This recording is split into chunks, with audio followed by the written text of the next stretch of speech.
नमस्कार बच्चों। आज हम राजस्थान में मानसून की स्थिति के बारे में जानने की कोशिश करेंगे। किसी भी प्रदेश की जलवायु को जानने के लिए हमें उसके लगभग 30 से 32 वर्ष के जलवायु आंकड़ों को इकट्ठा करना पड़ता है। तो यह किस तरह से जलवायु के तत्वों को अपने में समायोजित रखता है, जैसे वहाँ का वर्षा, तापमान, मिट्टी, धरातल, ऊंचावच आदि इन तत्वों की सहायता से हम ये देखते हैं कि किसी भी प्रदेश में किस तरह की जलवायु है जो लगातार वहाँ बनी रहती है। 30 से 32 साल की जो जलवायु का अध्ययन होता है, जो उस एक भाग को जलवायु के क्षेत्र के रूप में निर्धारित करता है। इसी तरह राजस्थान एक बड़ा भूभाग है जो अपनी भौतिक ऊंचावच और अलग अलग क्षेत्र, स्थिति, भू आकृति के कारण एक अलग विशिष्ट पहचान रखता है और जिसके कारण यह अपनी जलवायु में भी विविधता रखता है। राजस्थान में जो जलवायु है या मानसून है वो कई तरह के प्रभाव और कारकों को लेकर समायोजित होता है। राजस्थान में इसका अधिकतम भाग 61.11% के साथ मरुस्थल का है। इसके बाद में कुछ ऐसा भाग है जो अरावली के रूप में फैला हुआ है, कुछ मैदानी भाग में है और इसके बाद में जो आखिरी दक्षिण पूर्वी भाग है वो पठारी और हाड़ौती पठार और प्रायद्वीपीय भाग के रूप में समाहित किया गया है। हम देखते हैं कि राजस्थान जो है इसमें मानसून और जलवायु के तत्वों को हम यदि विशेष तौर से ध्यान रखें तो कुछ विशेष तत्व हैं जो इसकी स्थिति को प्रभावित करते हैं। जैसे पहला है अक्षांश।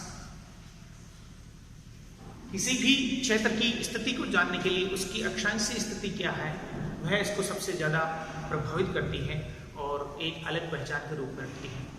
राजस्थान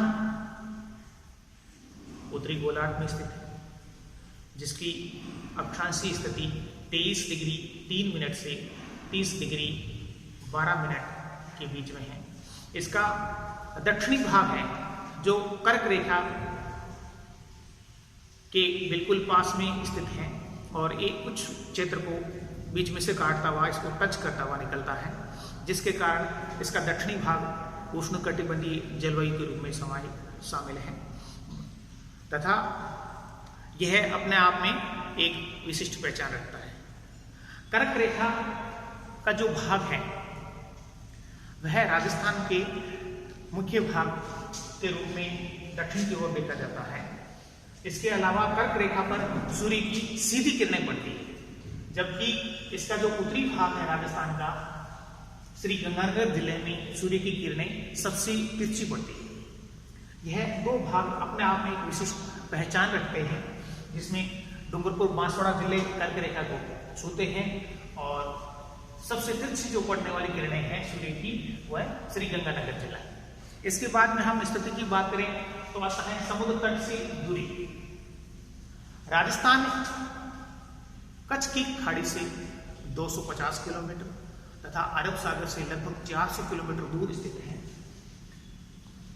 जो महाद्वीपीय जलवायु की विशेषताओं को बताता है। महाद्वीपीय जलवायु की विशेषता के कारण इसमें समुद्री प्रभाव कम देखने को मिलते हैं। फिर आता है धरातल। किसी भी क्षेत्र का या प्रदेश का धरातल अपने आप में अलग पहचान रखता है। राजस्थान का अधिकतर भाग जो मरुस्थलीय है, जिसमें किसी भी तरह का कोई ऊंचावच नहीं है। अधिकतम ऊंचाई यदि हम इस भाग की औसत ऊंचाई के रूप में देखें तो 370 मीटर से अधिक ऊंचा कोई भी भाग इसमें नहीं मिलता है। एक अरावली एक विशिष्ट अपनी पहचान रखती है, जिसका सबसे ऊंचा भूभाग है जो गुरु शिखर के रूप में 1722 मीटर है और सबसे नीचा भाग है जो हम सांबर झील के रूप में देखते हैं, जो एक क्षेत्र को अपनी एक अलग पहचान दिलाता है। जबकि इसका जो मुख्य भाग है, जो मरुस्थल का भाग है, वो 61.11% के साथ सबसे अधिक भूभाग में फैला हुआ है, जो ऊंचा या ऊंचावच के रूप में नहीं है। कहीं पे मरुस्थल है, कहीं पे रेगिस्तान है, कहीं पे स्तूप मिलते हैं, कहीं पे हमदा या चट्टानी पथरीला मरुस्थल मिलता है, जिसमें ऊंचा उच्च बहुत कम देखने को मिलता है। फिर हम आगे बात करते हैं तो अरावली जो पर्वतमाला है, यह राज्य के बीचों बीच में स्थित है। बीचों बीच में स्थित होने के कारण इसकी जो दिशा है वो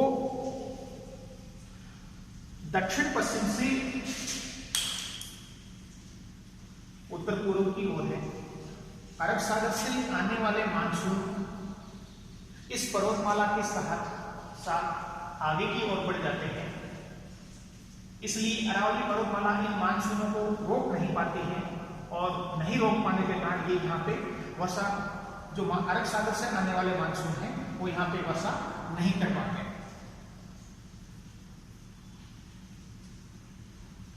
इसी तरह बंगाल की खाड़ी से आने वाले जो मानसून है वो काफी लंबी दूरी तय करके आते हैं, और हिमालय के सहारे चलते हुए यहाँ तक आते हैं, तब तक अपनी आर्द्रता समाप्त कर चुके होते हैं और अपनी एक विशिष्ट शुष्कता को ग्रहण कर लेते हैं, जिसके कारण ये यहाँ पे वर्षा नहीं कर पाते हैं। दो तरह के मानसून राजस्थान में प्रवेश करते हैं, लेकिन वो दो तरह के जैसे भी आते हैं वो कम से कम यहाँ वर्षा कर पाते हैं, जिसके कारण राजस्थान की जो औसत वर्षा है वो 57 पॉइंट के समथिंग रह जाती है। कुछ ऐसे भाग भी हैं जहाँ 25 सेंटीमीटर वर्षा रेखा ही देखने को मिलती है, जो पश्चिमी भाग में विशेष रूप से देखने को हम देखते हैं। इसी तरह जो हिमालय भारत के उत्तरी भाग में स्थित है, वह भी राजस्थान की वर्षा के लिए एक महत्वपूर्ण भूमिका निभाता है, क्योंकि जो भी अरब सागर से मानसून आते हैं वो अरावली पर्वतमाला के सहारे आगे बढ़ते हुए हिमालय के शिवालिक पहाड़ियों के समीप धर्मशाला के आसपास जाते हैं और वहां जाके वापस पुनः लौटते हैं। वहां तक पहुंचते पहुंचते ये अपनी समस्त आर्द्रता जो होती है उसको खो देते हैं और वापस लौटते हुए शुष्क वर्षा के रूप में राजस्थान में थोड़ी सी वर्षा करते हैं, जो इसके कुछ भागों में ही वर्षा कर पाते हैं। इसलिए हिमालय की जो स्थिति है वो भी राजस्थान में वर्षा करने के लिए ज्यादा उपयुक्त नहीं है, क्योंकि हिमालय की जो दूरी है वो राजस्थान से काफी दूर है, और जिसके कारण ये वर्षा करने में भी असमर्थ होते हैं। इसी तरह समुद्र तल से भी जो दूरी है वो भी राजस्थान की महाद्वीपीय जलवायु होने के कारण इसमें कोई विशेष प्रभाव नहीं रख पाती है, और वर्षा नहीं होने में एक मुख्य कारण के रूप में अपनी स्थिति को रखता है, क्योंकि इसमें जो ऊंचाई वाला जो भाग है मुख्य रूप से जो राजस्थान का गुरु शिखर है, जो 1722 मीटर की ऊंचाई के साथ है, जहां 100 सेंटीमीटर और 150 से 150 सेंटीमीटर से भी अधिक वर्षा होती है।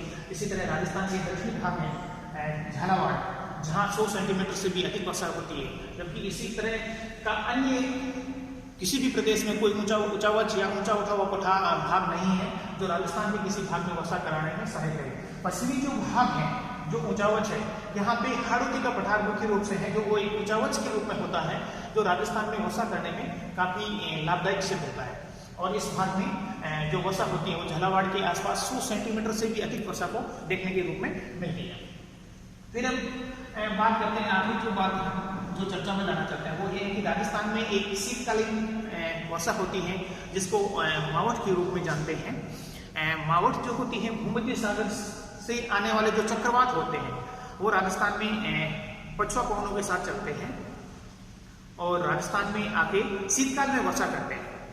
जो राजस्थान में कुछ विशेष भागों में ही पश्चिमी जो भाग है मुख्य रूप से गंगानगर, बीकानेर, जोधपुर, नागौर के आसपास की मुख्य रूप से पाई जाती है और यहाँ ये शीतकालीन वर्षा करते हैं।